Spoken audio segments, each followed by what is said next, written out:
from the heart of rural France. This is the Keto Woman podcast, brought to you by me. Hello Keto Lovelies, I'm Daisy Brackenhall, and I've spent most of my life struggling with my weight and confidence, and have always had a difficult relationship with food. Even when I finally got to my target weight after weight loss surgery and eating low carb, I couldn't maintain it and I was miserable. I've been keto now for over 2 years, and it has given me the freedom to fall in love with food again, without the constant gain, loss, guilt, virtue cycle of before. Health and happiness is where it's at now, running on fat. Welcome to the Keto Woman podcast. Each week I'll be chatting to inspirational women, maybe even the odd man, to discover the secrets to their success so that I can share them with you. So what is keto? Keto is a way of eating that enables you to switch your body's main fuel source from sugar to fat. Who doesn't want to be a fat burner, right? But how do we achieve this? A great place to start is by keeping carbs under 20 grams a day. So things like leafy greens and above ground vegetables, plus some nuts and seeds and the incidental carbs you find in things like full fat dairy. Choose delicious fatty proteins and be free and easy with oily dressings on salad and butter on your veggies. Once you're in the swing of things, you can tweak it to suit you. Make your own personalized keto. You'll hear all sorts of ways to keto from my guests. There is no one way to do keto, no one size fits all. I hope to show you just how flexible and fabulous this way of eating can be. I'm not a doctor, and most of my guests won't be either, so we really can't give you medical advice. It's always best to consult your own doctor when making big changes to your diet and lifestyle, because they know you and your medical history, and so have access to the bigger picture. Wouldn't it be helpful to have one place where you could find all the links?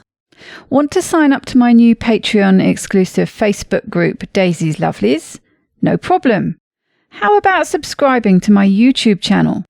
Please help me notch up my first 1,000 subscribers by going to links.ketowomanpodcast.com and following the YouTube link.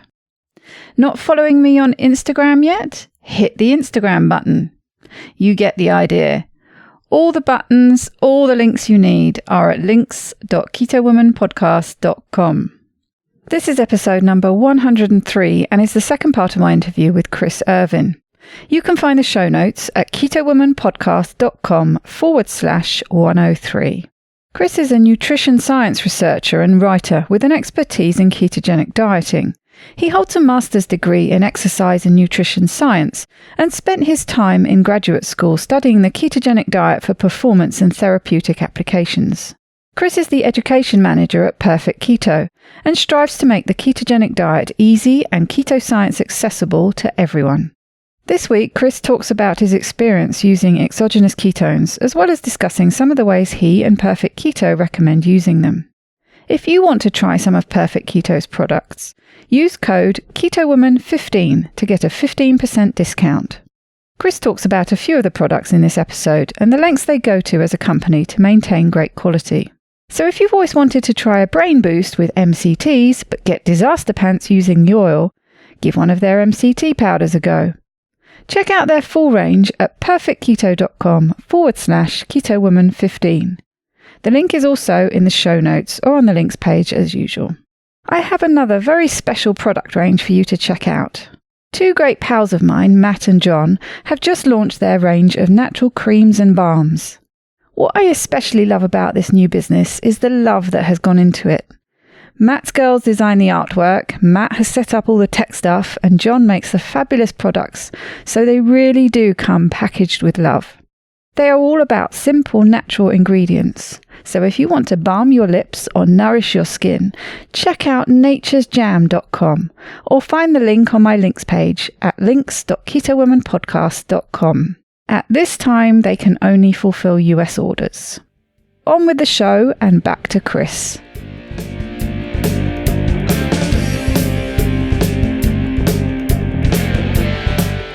You played around with your own approach to the ketogenic diet until presumably you found what worked really well for you. And by the sounds of it, that involves some intermittent fasting as well. Mm-hmm.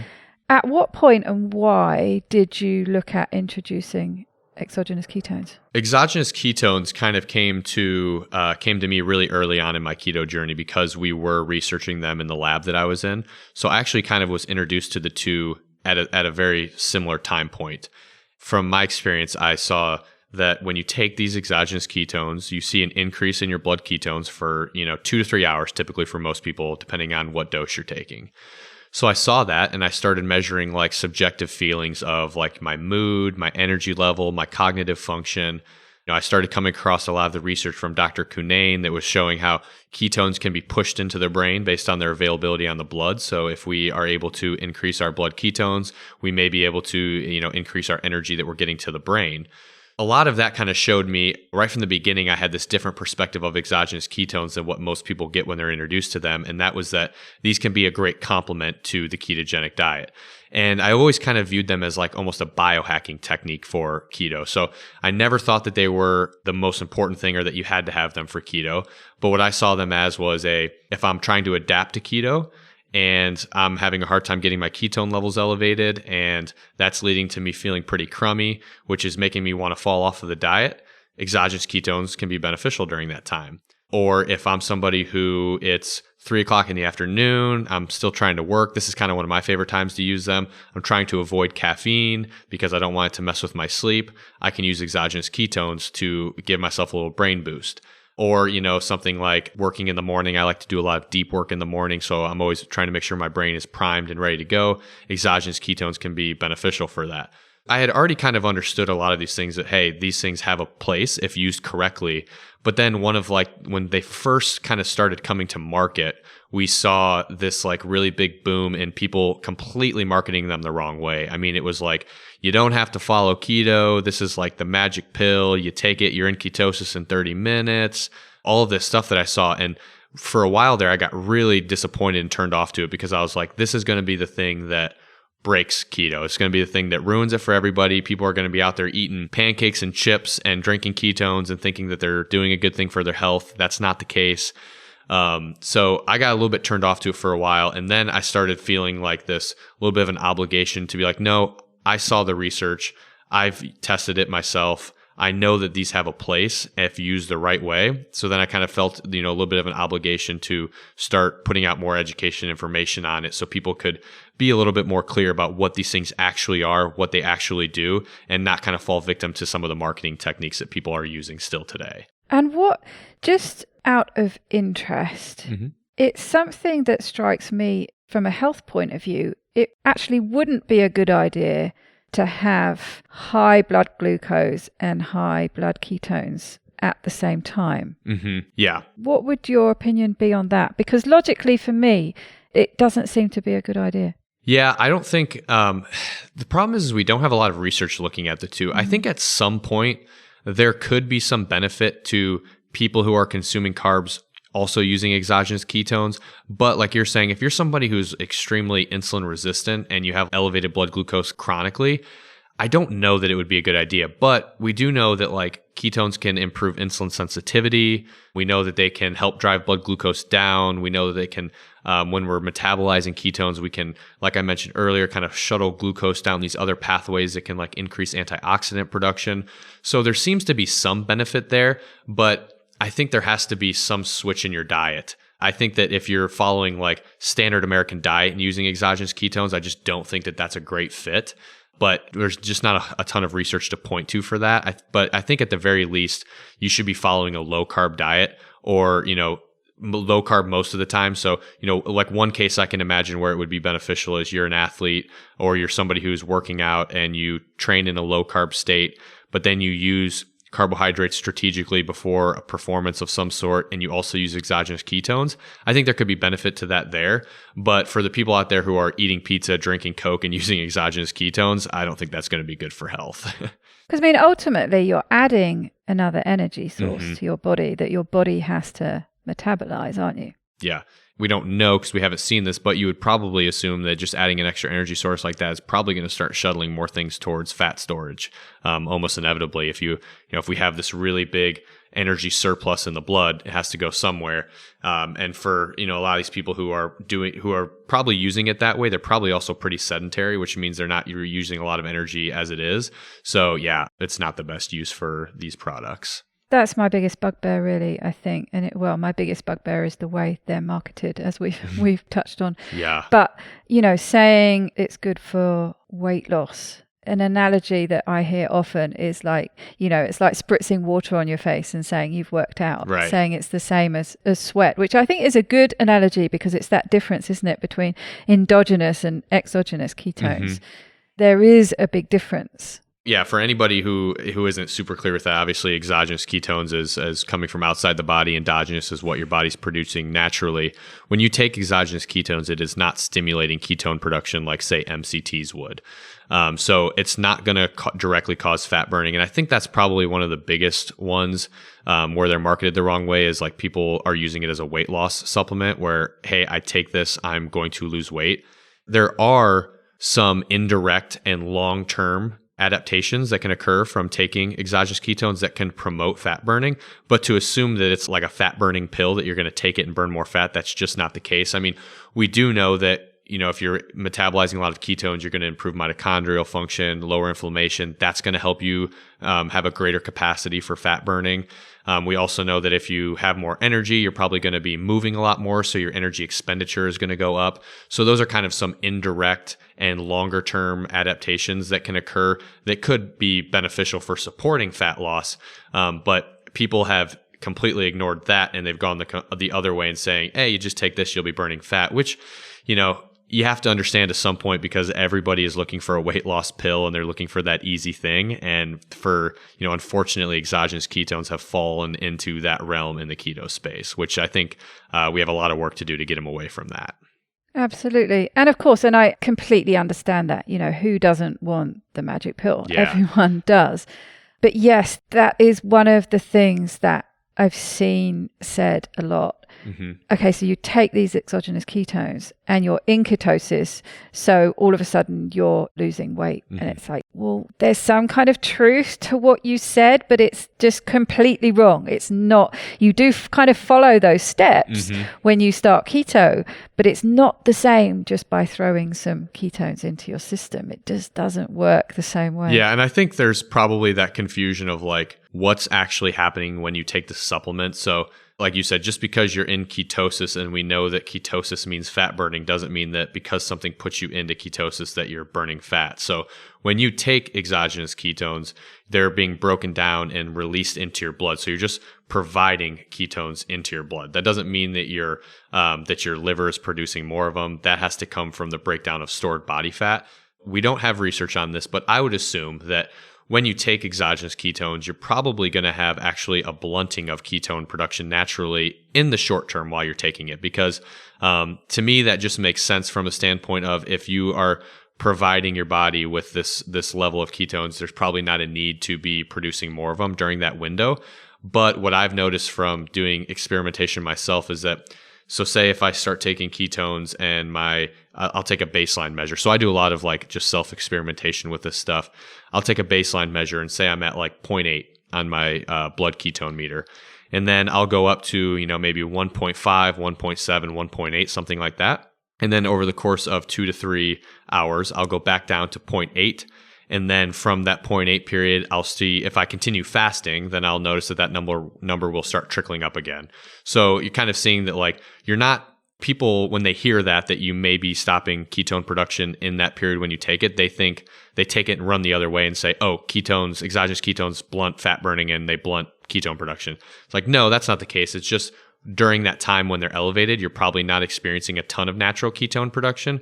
But from what I found is that your body goes back to that natural ketone production immediately afterwards. And interestingly, we actually did have somebody reach out to us who they were helping cancer patients with keto. And they had somebody who had brain cancer who could not get their ketones elevated. And so they were having a lot of seizures. And just from taking exogenous ketones, like once a day, they actually were able to boost their ketone levels over the course of the whole day and stop having seizures. And it like kind of helped them get into ketosis. So, these things may help the body get more accustomed to experiencing ketones in the blood and metabolizing them and using them and everything like that.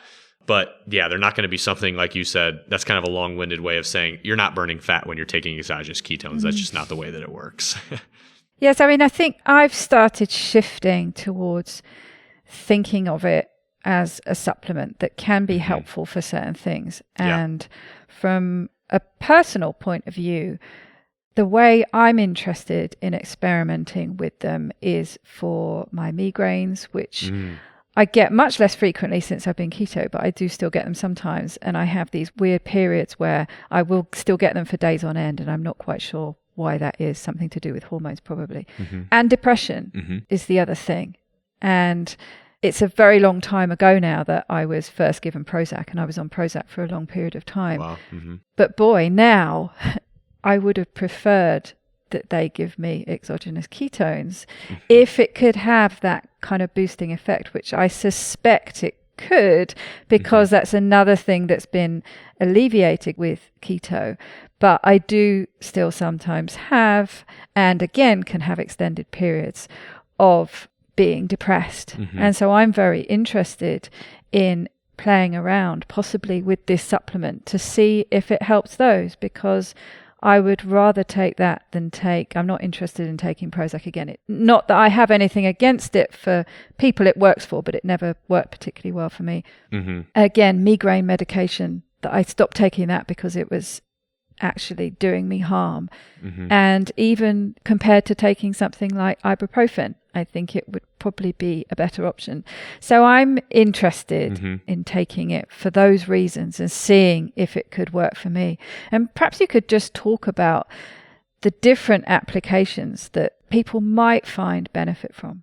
Well, to touch on your migraine one there, I don't know if you've stumbled across Alina Gross. Have you seen any of her stuff? We have tried to record a number of times, and for one reason or another, we haven't been able to, but we should be recording soon. Okay. And so, yes, she always comes into my mind when I think about that, because I'm interested in hearing about her research. Yeah, her research is incredible. I've known her for a few years now. She was kind of one of those people who, like, when keto conferences first started several years ago, and people were really starting to buzz about it, we were always at the same conferences. So I got to meet her and hear, like, follow her research. And I know she's doing some really incredible stuff with migraines. But for the different applications of it, I think that there's a couple ways to look at it. So I think that the everyday average keto dieter can benefit from it in a few ways. So one, I think that if you're going through keto adaptation, like I mentioned earlier, I think that's a really good application for it for three reasons. So one is we know that you don't tend to feel great when you start keto, and most people have a hard time getting through this period when they're not feeling great and they have low energy, fatigue, all of that stuff. So I think taking exogenous ketones and providing your body with an energy source while it's getting more accustomed to producing its own is really beneficial for just getting through it. It's kind of more of a, like, let's just maintain our energy production. Let's just get through this period so I can get to the good part of keto.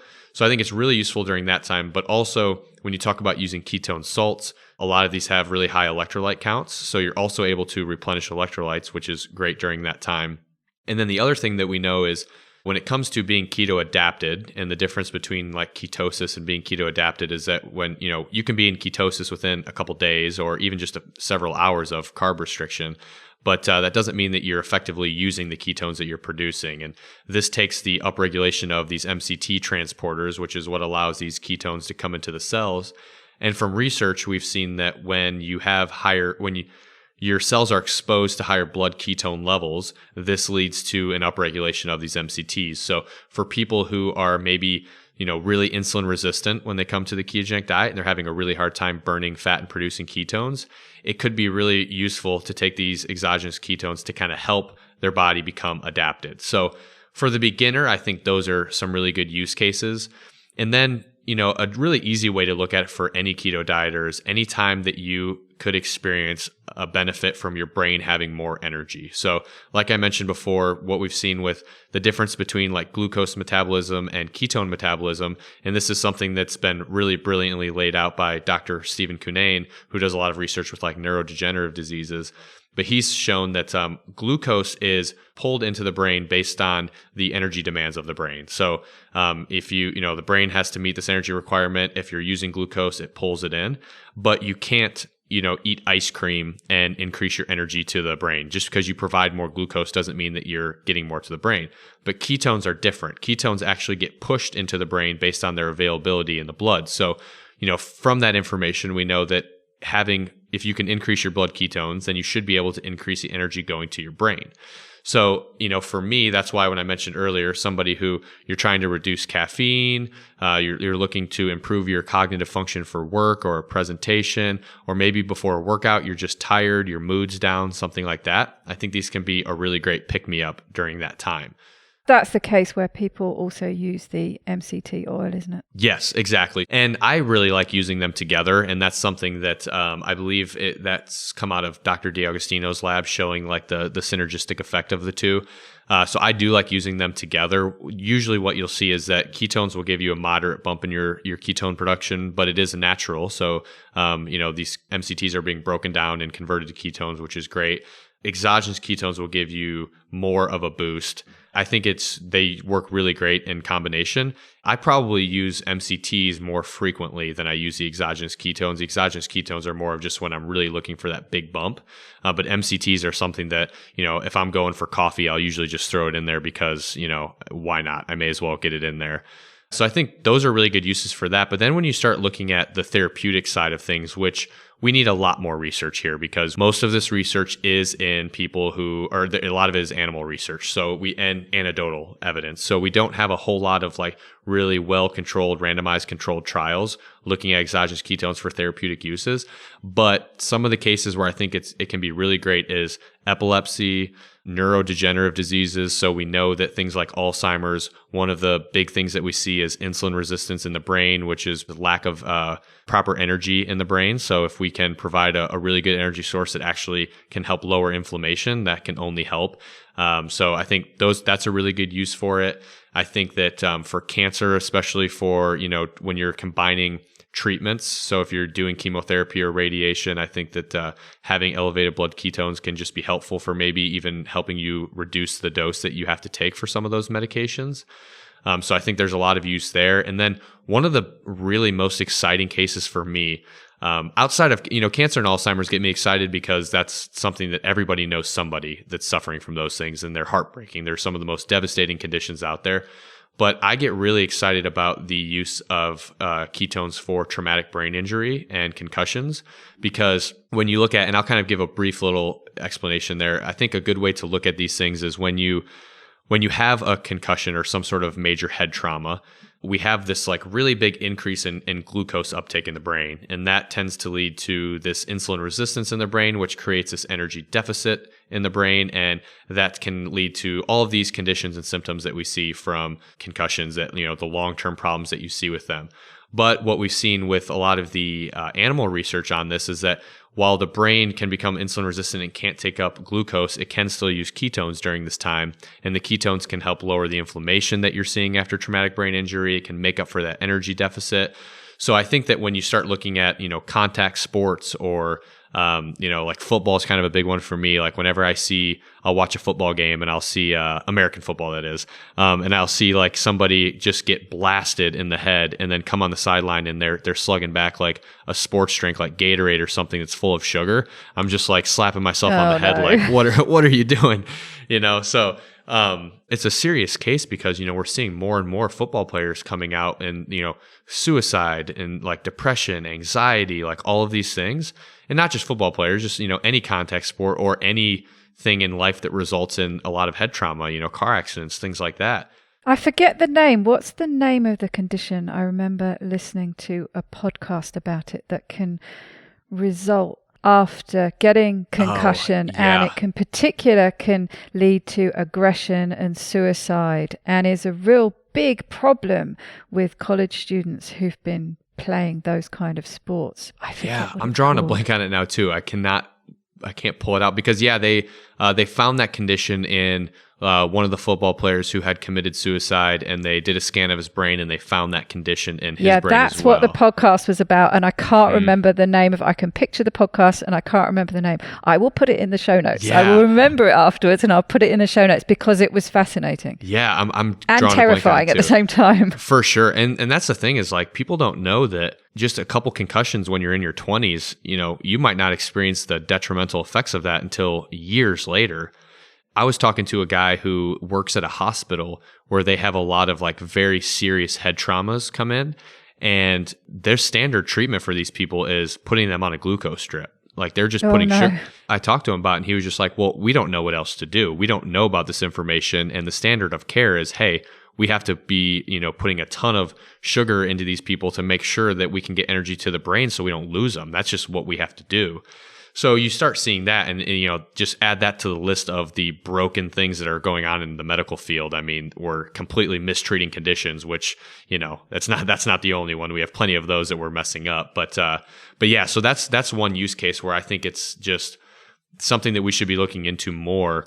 But like I said, for all of these things, we need a ton more research. Like luckily we have people who are willing to go out there and test them themselves and, provide a lot of anecdotal evidence for us. But if we're going to actually have some policy changes and change the way that we're treating these conditions, it's something that we're going to need a lot more research on. So I'm hoping that we really start seeing that in the next couple of years.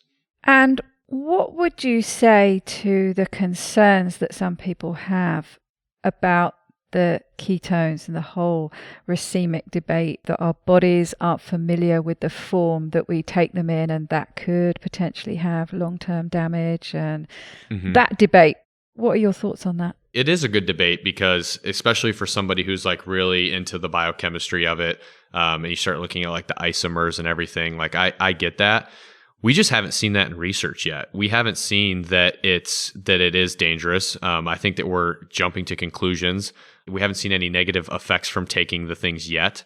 I think to assume that just because it's different from what we produce in the body, I think that fear is coming from the fact that like people assume that it has to be the same as what the body's producing. It's just different. Like to your point, it's a supplement, right? Like it's just it's just like whey protein, right? Is a supplement that it's different, but you can put it in your body and it can still provide benefits. So until we actually see some really good research or just research at all that's showing us that, hey, these things could potentially be dangerous. I mean, right now we're showing that they work, they're providing benefit, and we're not seeing any side effects. So of course, I would love to have 80 years of research or have a study on somebody who's been taking them for their whole life for 40 years, taking it every day. Like that would be fantastic, but we don't have that. But I don't think that means that we have to wait and not help people. Like when I hear these stories of people who, like the case of the woman who had cancer, who was having seizures every single day and taking the exogenous ketones stopped her from having seizures. If there is something that's maybe not beneficial from those exogenous ketones, in a case like that, it's like her quality of life has improved so much that I just can't imagine that we're going to find anything in research that's going to tell us that we should prevent her from experiencing that because these things are different from what our body produces naturally. But as always, like I'll be always looking forward to some research on it and hoping, I'm okay with being proven wrong. I don't have such an ego that I'm afraid to learn something new. So if research comes out on that, I'll be just as excited to see that as if it comes out showing that it's great. The person I'm thinking of who has spoken about this and has concerns about it doesn't have the concerns for the kind of people you've been mentioning for that therapeutic approach. I think his concern really was for the everyday people using it, maybe too much with that question mark that maybe there could be long-term issues. But I understand I can see the argument on both sides for that. Yeah. And like I said, I mean, I think that it's something that we need to research more. And admittedly, I will say that, I think that people probably do rely on exogenous ketones too much in general, like the people that are taking them. I don't think there's something that you need to be taking 3, 4, 5 times a day, which I think some people are doing. I think that like I don't take them every day. I take them when I need them. So, 3 to 4 times a week, I'm using a scoop of them. So that's, I think, probably a better use case. And I feel pretty confident in it from what I've seen so far in the research that it is safe, like I said. But we totally need so much more research on this, especially in humans. I mean, most of the research is in animals. There is some stuff in humans, but it hasn't been very well controlled. And in every study that's using it is using some different variation of it. So I think that like we need to kind of sit down and really isolate how we should be using these things, test it, and then, publish a lot more research on it. And hopefully that happens in the next few years. Yeah, absolutely. And someone in my Facebook group was talking about how she has started using them just on those days when her mood is a bit low and she feels her motivation is really low. And those are the days that she has given into the old carb addiction tendencies. And she said, and I agree, she would rather take some exogenous ketones, lift her mood a bit, and stay away from the carbs than either try and white knuckle it through the day or end up giving in and end up having a carb binge that could quite easily last for more than just one day. So let's just say I've got down off my high horse and I'm starting to just think around the potential uses of this supplement as I now look at it, but still very much have my concerns with the way some people market it. Yeah, and I think those are all valid concerns. And, there's nothing wrong with being on your high horse when it comes to your health. Like if there's people out there that are always trying to take advantage of the way that our minds work and trying to use certain marketing techniques to get, we see it with the exogenous ketones and weight loss. We know that from a psychological standpoint, people want an easy weight loss solution.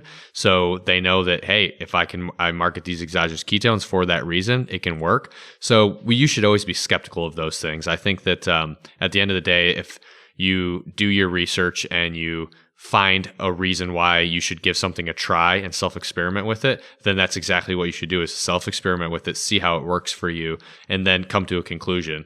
We shouldn't be listening to everything that we hear and just following what anybody says, but we also shouldn't discredit everything too. We should probably fall into that somewhere in the middle where we're taking the time to do our own research and actually experimenting on ourselves to find what works best. For sure. And what should people be looking for if they do decide they want to try some exogenous ketones for themselves? I mean, obviously they should be looking at your company. Right. But I have to say, I mean, I am joking there a little bit, but from everything I've read and everything I've heard, you do take great care in the quality of your ingredients. And that's why I was interested in talking to you, because it sounds like that's something that's really important to your company. Yeah. So perhaps you could talk a little bit about that, about what you put in and don't put into your product, but also what people should be looking at if they're not buying your product, they're buying another one, perhaps because they don't live in the States and it's not easy to get, or they just want to get a different product. What is it that they should be looking for in the ingredients list? Great question. So I'm going to start kind of from the top and break it down. So there's two different exogenous ketone types when it comes to supplements. So you can take ketone esters or you can take the ketone salts. I think that both of them have their place. Ketone esters, you're going to get a much more robust increase in your ketone levels. And you're going to, what I've noticed is that it peaks quicker, but it comes back down to baseline a little bit faster. Whereas with ketone salts, you're going to get more of a modest increase. And it's going to last a little bit longer. That's what I found anecdotally. So when it comes to choosing between those two, we'll just start there, that it depends on what your goal is. So I think that for therapeutic use, esters may be more beneficial sometimes. And when it comes to sports performance, esters may be more beneficial, but they're very expensive. So probably not something that you're going to be able to take on a daily basis. Ketone salts are also expensive, but they're a heck of a lot cheaper than esters. So I kind of see it as salts are probably what you could probably use on more of a more regular basis, whereas esters are something that you're going to be using strategically. So an example of that would be if you're an endurance athlete, you may take ketone salts while you're training, and then you may decide to take an ester on game day or on competition day. Or if you're somebody, let's just say cancer, for instance, maybe you're taking exogenous ketone salts, but then before radiation, you use the ketone ester to get that big spike. So that's kind of the breakdown there. Now, when we're looking at salts, there's a couple things to look for. So Traditionally, I always used to be really against the companies who are putting out like exogenous ketone products that contain like 2 to 3 grams of exogenous ketones, and then they're marketing it as a ketone product. But I've stepped back from that a little bit because not everybody can stomach exogenous ketones when they first start. So I actually think that, that's actually one of the reasons we came out with a ketone capsule product that is much lower dose than even what we would consider to be the efficacious dose. But it's a really great way to introduce exogenous ketones to people because they can control their dose a little bit more, and then determine, what they can handle and increase their dose accordingly. But outside of that, when you're actually talking about trying to take like a full serving, you really want to be in that like somewhere in the like 10 to 13, 14 grams, depending on the person, is where you're going to get the most beneficial dose. Now, you shouldn't start with that, but you need to kind of work your way up to it. But there's a lot of products out there who will, and this is a typical supplement, something that people in the supplement space love to do is they find a buzz product that people are big into, and then they sprinkle it into their product just so they can put it on the label. So if you're seeing like, a pre-workout, or you're seeing some product that's being marketed as exogenous ketones is the primary ingredient, but you're talking like 2 to 3 to 4 grams in it, that's somebody that's trying to take advantage of you, I think. And what you're looking for on the ingredients list is the BHB content. Is that right? The BHB content, yeah. With the BHB content, we use in ours, we have, I believe it's just over 11 grams in ours, which is around like what we found to be like the efficacious dose. But even that is going to depend on for everybody. I know some of my coworkers who they only do a half a scoop, and like 6 to 7 grams is plenty for them. They can get just as much benefit from that. I'm a little bit bigger, so I tend to need a little bit more, and I find that a scoop works really well for me. So, you're looking for the BHB on there, and you really want to try to find one that has that higher dose in there, so you're getting the most bang for your buck. But then outside of that, you want to make sure that you're avoiding a lot of the fillers. So a lot of companies now, because they're trying to make it cheaper, they're putting filler ingredients in there, especially with like the sweeteners. They're using like sucrose. Because here's the thing, exogenous ketones don't taste great by themselves. I mean, they're pretty rough. If anybody's ever taken like the raw salts, it's a struggle. Especially because a lot of them are bound to minerals. So that's kind of something to take into consideration is like, you don't want to be looking for something that's using sucralose or, something like, I've kind of changed my opinion a little bit on erythritol. I think that it can maybe be okay, but like, I think too many people are putting a lot of these crummy ingredients in there. At the end of the day, you don't really have to have a lot in there. You can have the BHB salts. We use like a monk fruit type of blend, a little bit of stevia to help sweeten it up a little bit, but we don't have a lot of these extra filler ingredients. You should have a pretty short ingredient list when you're looking at the ketones. Because they tend to be super sweet in general, don't they? Which is almost as nasty, I think, as being super salty. Yeah, it's, you got to try to find this like happy medium. It's... You're just enough to mask the nastiness. Yeah, for sure. And taste-wise, that is. We battled that for a long time. I mean, we just came out with a newer rendition of our flavor just a few months ago because I think we kind of went too far the other way where we were too bitter and then we went too sweet and then we tried to find somewhere in the middle. And I think we've done a pretty good job of that now. And the one that we use, so, the other thing to look at is what the salts are bound to. So we use a magnesium, sodium, calcium blend. I have always thought that was the best. I don't think that you should use only one. Like I've noticed when I was in grad school, I would experiment with like full doses of just calcium BHB, and it would really tear up my gut, and I would not feel great after having that, which of course, if you're consuming that much calcium, that can be the case. So I think having like a blend is also important because you're getting those minerals in. So like magnesium, sodium, and calcium, you need really all of those on a keto diet because you're typically deficient in them. But also you're getting a nice blend where you're not going too heavy on one mineral. So you're not just doing, 11 grams of salt or, something like that. So you're able to balance it out a little bit more. Oh, that's interesting. And I think most people who are keto are used to looking at the ingredients list on pretty well everything they pick up. I just think it's useful to know what they should be looking for. Yeah, I mean, I think that the biggest thing that you'll find is the sweetener. So like I said, we use monk fruit and stevia for ours.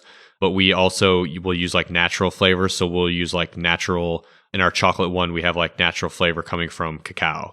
that's in there. Because like you said earlier, Dr. Augustin has always been, and it's one of the biggest things that appealed to me, he's always been a really big proponent of quality. He will not sacrifice costs and things like that to put out a better product. It's all about making sure that it's quality ingredients. So we always are using some natural flavor rather than something that's like synthetic, which more and more you're seeing that. I think the two things you're seeing most as this market grows and you see people trying to come out with products is filler ingredients or artificial sweeteners or anything like that that's not natural, and really low doses of these ketones to try to kind of trick people into buying them. So I think that's probably the two biggest things to have a heads up towards. Yeah, and I think anyone who takes supplements is used to using that way of thinking as well when they're looking at the ingredients. I certainly, when I'm looking to buy magnesium on Amazon or whatever, you always look to see, well, how many grams are you actually getting per tablet? They might say there's 90 tablets in a bottle, but there's a big difference when you're comparing prices, whether it's 200 milligrams or 400, you know.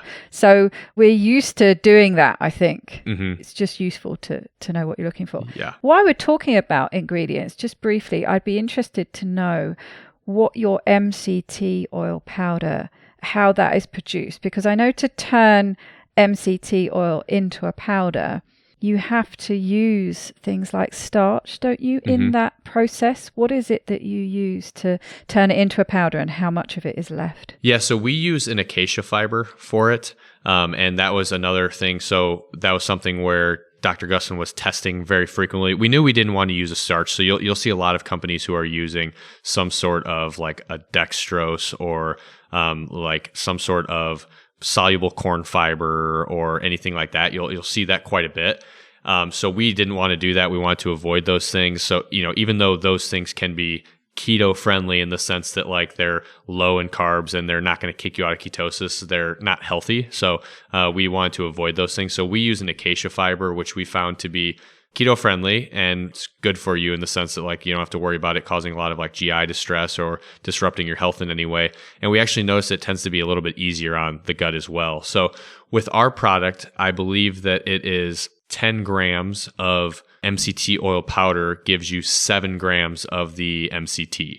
So there's about 3 grams of fiber in that serving and then 7 grams of the MCTs, which is really good for beginners, especially. Like I think that if you're strictly just going for maximizing ketone production, if that's your goal, then you could probably just go with an oil because you can have probably more MCTs per serving when you do that. But it's a little bit harder on your gut, especially for somebody who's never had it before. So I think the MCT oil powder is a little bit better because it's the fiber tends to slow down the digestion, I think, just a little bit. So you don't have this like kind of just blast of MCTs, but then also, the dose is a little bit lower and you're not going straight into that 14, 15 gram range, which we know can cause some problems in people if they're not used to it. Oh, yes. I've experienced that for myself. Same. That's interesting, actually, because so that's the reason why the powder can be tolerated more easily. Yeah. 1, because you're reducing the dose, but 2, you're slowing it down a bit with the fiber. Because I've seen that confusion. People are saying, well, I don't understand. This is MCT oil. How come there's a carbohydrate amount listed in the ingredients? But that's why. It's because of the process you have to go through to change it from an oil to a powder. Yeah, definitely. And it helps with like mixability too. So when you turn it into a powder like that and then you combine it with some sort of source like that, you can mix it into things a lot better. So we know that, if you just put oil in your coffee or whatever, it's just kind of sitting on top. It doesn't really blend in that well. But the powders, you can really mix them in pretty nicely. So you can, put them into a shake very easily. You can cook with them very easily. You can put them in your coffee. So I like to put it a little bit in my coffee every morning is kind of how I do it. So that's kind of another nice luxury of it. And, on the other side of things, it's not always about function for everybody. I'm more of a eat for function type of person, but some people just like to enjoy what they're putting in their body. And being able to flavor the MCTs, I think, is a big thing for people. We have chocolate, salted caramel, and vanilla are the 3 that we have. And, it's a nice thing. You can make like a, vanilla latte or something like that, which, for some people, if they're having to give up their Starbucks run where they're getting their, 100 grams of sugar coffee drink, this can be a nice alternative to that. Right. And it's something that's often not listed, what that carbohydrate content is. So I've got used to asking anyone who produces MCT oil powder what they're using to make it, because it does make a difference. Yeah, I would say that if you're looking at them and you're comparing, if one product is drastically cheaper than another and they're not listing what they're using for their source, chances are they're using one that you probably don't want because they're not just magically able to make their product all that much cheaper.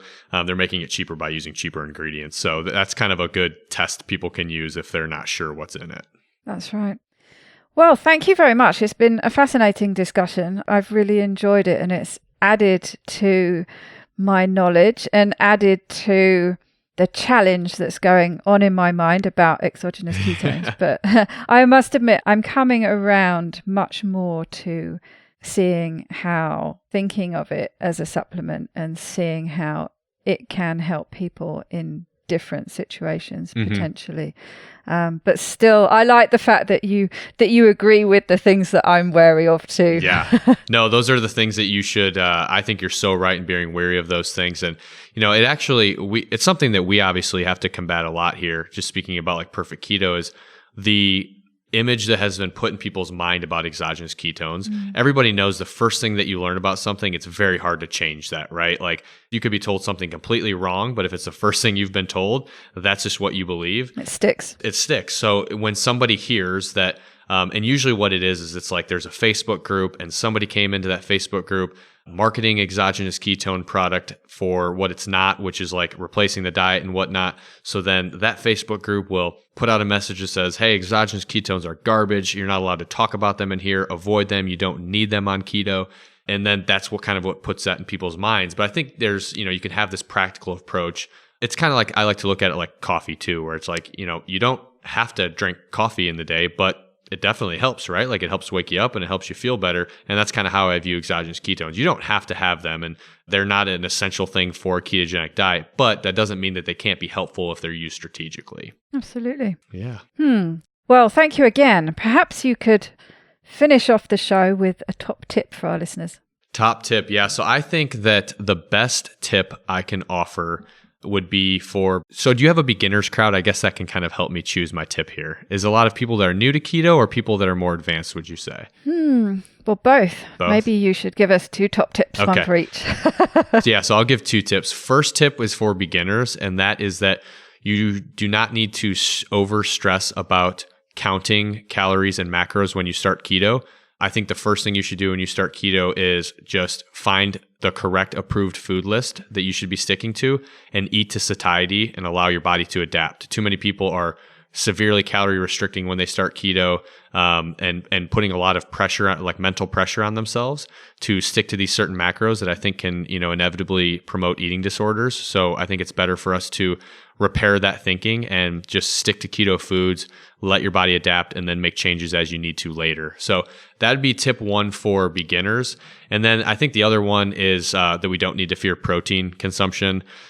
Study that came out last year showed that they had people exercising on a ketogenic diet and eating just 20% of their calories from protein. And they showed muscle loss in those people, especially in the men in that group, which is just a testament to the fact that we probably need to be eating more protein. And it's not something we need to fear. I think when you look it up, it's like one of the biggest fears in the keto space is having too much protein. It's not going to get converted into chocolate cake in your body through having too much of it. So I think a lot of us can focus on eating more protein, especially if they have demands and they're requiring it, like working out and such. And certainly I find, well, one, because I like fatty protein, but I find that if you predominantly stick to fatty protein, it's very difficult to eat more than a certain amount anyway. Yeah. You could have mountains of it in front of you, but there's actually only so much you can eat. I have to say, when it's leaner protein, it's easier to eat a lot more. No, and that's a good point too. I think that the fattier protein cuts is just the way to go. Like for me, I don't really do a whole lot of added fat to my diet. I actually kind of lately have been trending more towards a carnivore approach of just eating a lot of meat. And I've found that it's way better if I'm just eating fattier cuts of meat rather than before where it's like, meat on a salad with oil and butter and like all this extra stuff. I just go for the fatty meat source. And I think it's great for satiety and, actually getting the protein demand that I need and the calories too. Right. The only thing with some people who actually don't like fatty cuts, weirdos as far as I'm concerned. Same. But for those people, they would rather have something lean and add some mayonnaise or some butter or some cheese or whatever. But my favorite, when I did a carnivore experiment, which didn't actually work out too well for me, but that's another story. But my favorite thing, and if you haven't tried it, you must, a really nice fatty lamb ribs. Ooh, I have not had that yet. When the fat, so you have to make sure when you find them that the butcher hasn't trimmed them all off. Yeah. But when the ribs, and at the end there's this lovely lump of fat, and when you roast them in the oven and it goes, the fat renders out a little bit but goes all crispy, and it's delicious. So you must try those. Yeah, I will. I'm going to add that to my list. I'm always down to try any new meats that I haven't had yet, so I'll have to give that a try. That was one thing I found actually when I was doing the carnivore challenge. It was just so easy because it's, quick and easy to cook those things. You don't have to think about what you're going to go for dinner. And shopping was a lot easier as well. But I found myself wandering around and trying different things. And bearing in mind, I've lived in France for 15 years, and it wasn't until I did the challenge a couple of months ago that I found these things called duck gratons, which are basically like duck scratchings as opposed to pork scratchings. I call them pork scratchings in the UK. What do Americans call them? Cracklins, I think. Oh, cracklins. Okay, yeah. Yeah, so it's not pork rinds with the dry, airy stuff. It's where the fat is still attached. So they're crunchy. But little duck pieces like that. I did not know I've never heard of that before. They were very delicious. And I didn't know they existed until I did my carnivore challenge. So there you go. Man, I'm going to have to look for that. I don't know if we have that in the US, but if they are, I'm going to have to find it. That might be a hidden gem somewhere. I know they do, I think, certainly up in Canada, which I know is not the US, but so I think maybe in certain areas of the US you might be able to find them. I'm not sure if it's a standard thing that you could find anywhere, but yes, certainly worth hunting out. They are very delicious. Nice. I'll definitely have to check that out. That's awesome. And duck in general, duck with the duck breasts and the confit, that's a lovely thing to have on carnivore. Absolutely. We're going off on a carnivore tangent now, so... Yeah, we can have a whole nother episode on that one. Yeah, I will let you go. Thanks again, Chris, for talking to me today. It's been fascinating. Yeah, thanks for having me. I appreciate it.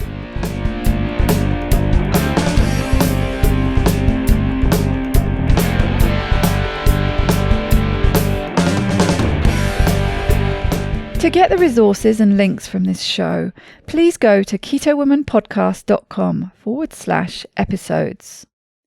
Please share this podcast with as many people as possible by sharing one of my links or just taking a screenshot of an episode that you enjoyed. Reviews really help raise the profile of the podcast, which gets it in front of more people, but also helps me attract a wide variety of guests. So please take a minute to leave a review on whichever podcast app or platform you like to listen on. It doesn't go unnoticed by me, the people who regularly like, share and comment on my posts. Your support really does mean the world to me. Thank you. Are you enjoying this podcast? Help me make more episodes and videos by making a pledge at my Patreon page, patreon.com/KetoWoman, or simply hit the support button on the Keto Woman Podcast website. Don't forget to join in the fun on the Keto Woman Podcast Instagram and Facebook pages, and Daisy_Keto Woman on Twitter. Are you my next extraordinary woman? Maybe you've got an idea for a show, a topic you would like to hear about. Let me know how I can tickle your earbuds by dropping me a line at daisy@ketowomanpodcast.com. This week's end quote is from Albert Einstein. Life is like riding a bicycle. To keep your balance, you must keep moving. Bye-bye, Keto Lovelies.